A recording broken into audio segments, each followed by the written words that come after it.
Et Thomas, bonjour. Bonjour. Et c'est quoi ton avis sur Betoumani Camara? Tu sais, nous, on a toujours déjà un lien fort avec les joueurs belges, les joueurs francophones au sens très large. Et Toumani, c'est vrai que déjà, il joue à Portland avec un autre joueur français, le fils Rupert. Et donc, on suit ses performances, même si l'équipe n'est pas incroyable. Ce qui m'impressionne, déjà, c'est son physique.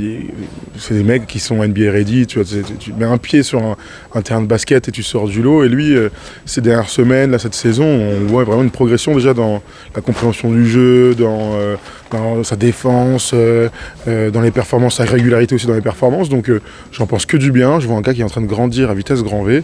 On verra où ira ce projet des Blazers. Mais lui, en tout cas, il est en train de montrer à tout le monde que c'est un vrai joueur NBA.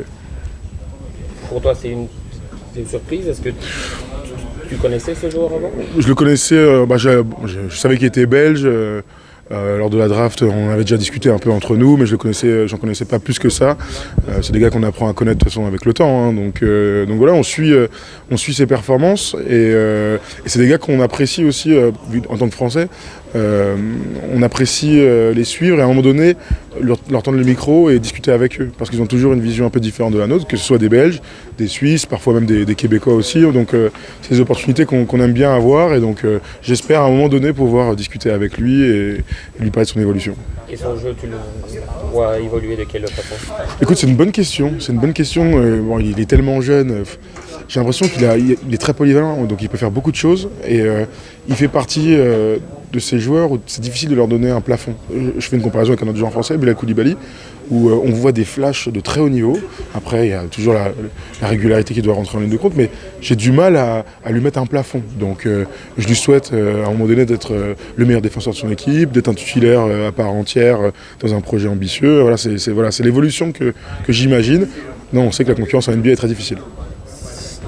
Si tu dois me comparer avec un joueur d'une autre époque ou de cette époque, dur.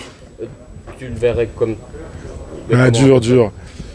Ces ailiers là de très grande taille qui sont ultra polyvalents, en fait j'ai l'impression qu'il y a beaucoup de joueurs comme ça, donc je vais pas te faire une comparaison. Elle est dure.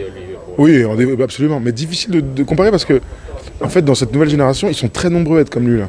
C'est très athlétique, très bons défenseurs qui peuvent défendre sur tous les postes, qui sont pas encore ultra déterminés sur leur poste futur. Tu vois, jouer les trois. Enfin, je sais pas, j'ai pas envie de te dire de bêtises, donc je vais pas te faire de comparaison. Ok, merci.